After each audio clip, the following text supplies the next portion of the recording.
So can I start artificial intelligence class, artificial intelligence engineering main concept. These are the concepts that is required before you going to enter or going to create any apps in artificial intelligence. सबसे पहले हम बात करेंगे किस तरह से artificial intelligence agents का evolution हुआ है क्योंकि थोड़ा-सा समझ लें। सबसे पहले जो एजेंटिक वर्कफ़्लो सबसे ज़्यादा पॉपुलर हुआ हो 2000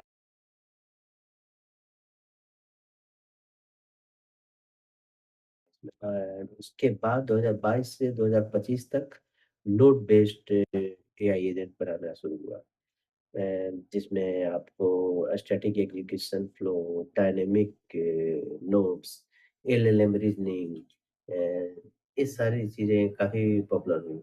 और उसके बाद आया स्टेज 2025 में अभी चल रहा है बट इसके बाद जो आएगा वो फुल्ली ऑटोनोमस आर्टिफिशियल इंटेलिजेंस आएगा। एजेंटिक वर्क फ्लो आएगा। और इसमें जो है code represented graph, reusable operations, tree structured memory and execution feedback loop इस इन सारी चीज़ों का काफ़ी ज़्यादा प्रयोग होगा। तो वन बाय वन हम सीखेंगे कि कैसे एजेंटिक एआई जो है इम्प्रूव कर रहा है और क्या कैपेबिलिटी है अभी, पहले क्या थी, पहले की तो अब ज़रूरत नहीं है बट अभी और फ्यूचर में क्या हम इससे कर सकते हैं।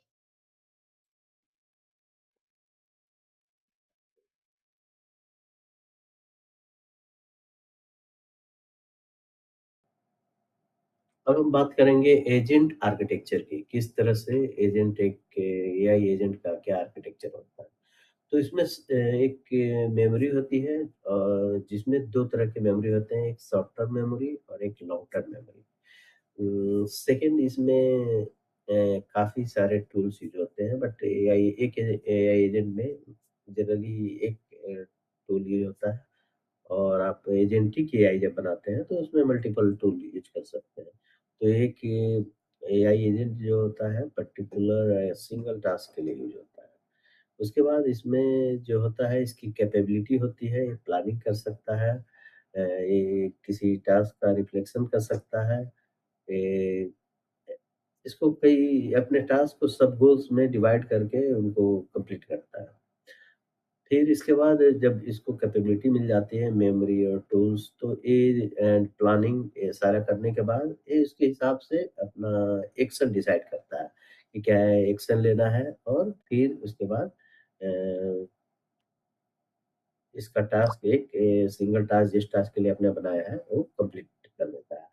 टूल्स में इसमें बहुत सारे कई तरह के टूल्स यूज़ कर सकते हैं आप जैसे vector search, web browser, image analysis, text generator, code generator, ये सारे टूल्स को एक एजेंट के अंदर कॉल करके इनका यूज़ कर सकते हैं। Knowledge graph, doc analysis, RAG retrieval, तो ये सारी चीज़ें हम एक एजेंट आर्किटेक्चर के थ्रू करवा सकते हैं और ये इसका पूरा आर्किटेक्चर है।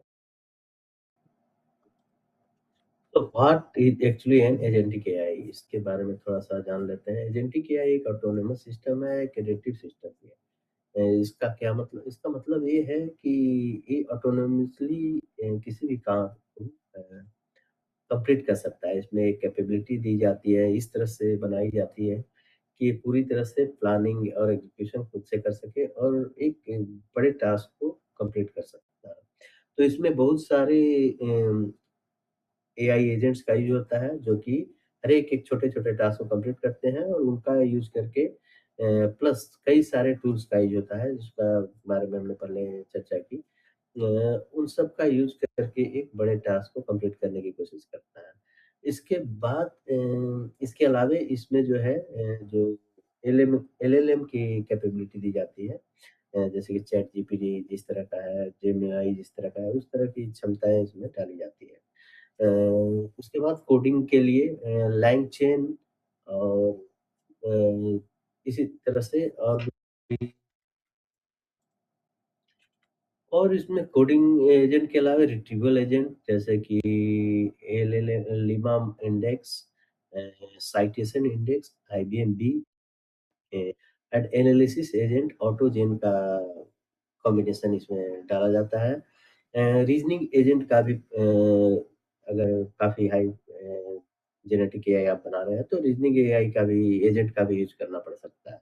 तो उसमें मेटा जीपीटी एक एग्ज़ाम्पल है। इस ये किसी भी एजेंटिक एआई फ्रेमवर्क पे बेस्ड होता है, जैसे कि एग्नो, क्रीव एआई, लैंग्राफ। अब हम बात कर लेते हैं मेन कॉन्सेप्ट्स ऑफ एआई की, जो अभी करंटली मॉडर्न एआई में यूज़ हो रहा है। जैसे कि प्रॉम्प्ट इंजीनियरिंग, कई लोगों को आपने सुना होगा प्रॉम्प्ट इंजीनियरिंग की बात करते हुए। तो ये है सबसे पहले controls and reasoning and output. इसमें आप कुछ भी जब इनपुट देते हैं तो डायरेक्टली आपको आउटपुट देता है। इसके लिए हम डिफरेंट प्रॉम्प्ट्स का यूज़ करते हैं। ये जो डिसाइड करता है कि आफ्टर गेटिंग द प्रॉम्प्ट इनको कॉल करता है और वहाँ से फिर वो सारे डेटा निकाल के आपको कुछ आउटपुट दिखाता है। इसमें मेन जो होता है एलएलएम कोर, इसका जो माइंड होता है एलएलएम होता है जहाँ पे सारे डेटा फीड होते हैं। इसके बाद और भी एडवांस जब हम एआई की तरफ जाते हैं तो इसमें एम्बेडिंग भी होता है। जैसे कि इनेबल सीमेंटिंग अंडरस्टैंडिंग। इसमें मेमोरी को भी का भी यूज़ होता है जो कि कन्वर्सेशन के लिए यूज़ होता है। इसमें डिफरेंट टाइप के टूल्स को हम कॉल करवा सकते हैं, एक से और एक या मल्टीपल टूल्स को कॉल करवा सकते हैं, जैसा कि आपको मैंने प्रीवियस स्लाइड्स में बताया है। इसमें जो डेटाबेस यूज़ होता है, वो वेक्टर डेटाबेस होता है। आपने पाइथन में पढ़ा होगा आई थिंक वेक्टर, अगर जो जानते होंगे। तो ये काफ़ी फास्ट एआई सर्च के लिए ये होता है इस डेटाबेस का। उसके बाद इसमें कुछ कॉन्सेप्ट हैं जैसे कि rag, a, AI agents, agentic AI and agent framework कौन-सा यूज़ हुआ।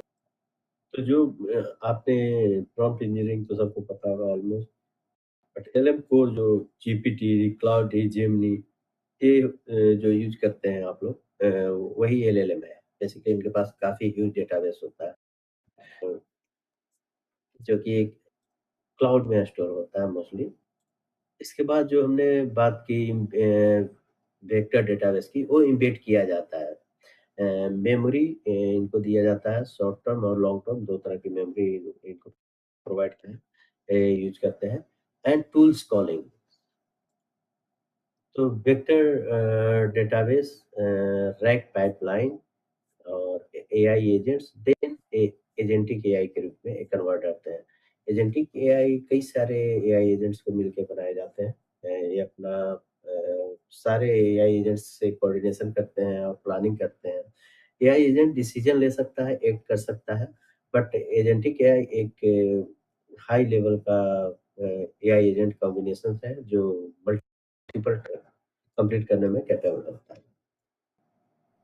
तो थोड़ी-सी बात कर लेते हैं एएसआई एंड एजेआई की। आजकल आपने सुना होगा कि मेटा ने, मार्क जुकरबर्ग ने एएसआई के लिए एक नई टीम बनाई है। तो वो है क्या? आर्टिफिशियल सुपर इंटेलिजेंस, जो कि ह्यूमन से भी ज़्यादा इंटेलिजेंट होगा और अ, सुपर कंप्यूटर की तरह काम कर पाएगा। इसी का जो पहले टर्म जो यूज़ हो रहा था AGI, artificial general human level intelligence. और एआई स्टैक व्यू इस तरह से होता है, कोई यूज़र ने प्रॉम्प्ट दिया, उसके बाद वो एलएलएम के पास जाता है। Then embedding system and vector database, RAG tools और एजेंट्स का यूज़ करते हैं और उसके बाद रियल वर्ल्ड जो एक्शन जिस टास्क के लिए उनको बनाया जा गया हुआ है, वो कंप्लीट करते हैं। तो रैग ओवरफ्लो की बात कर लेते हैं। रैग ओवरफ्लो क्या होता है? एक यूज़र के क्वेरी को किस तरह से एग्ज़ीक्यूट करता है। इसमें वेक्टर डेटाबेस का यूज़ करके और एलएलएम का यूज़ करके फाइनल आंसर की तरफ पहुँचा जाता है, जो कि फाइनल आउटपुट हमें प्रोवाइड करता है। आज के लिए बस इतना ही, अभी के लिए। आगे भी हम इन हर एक टॉपिक को वन बाय वन डिटेल में डिस्कस करेंगे। आप हमें कमेंट में बताते रहिए कि कौन-सा टॉपिक में आपको प्रॉब्लम है या कौन-सा टॉपिक ज़्यादा समझना है। उस टॉपिक पे हम particular one by one video डालते रहेंगे। Thank you.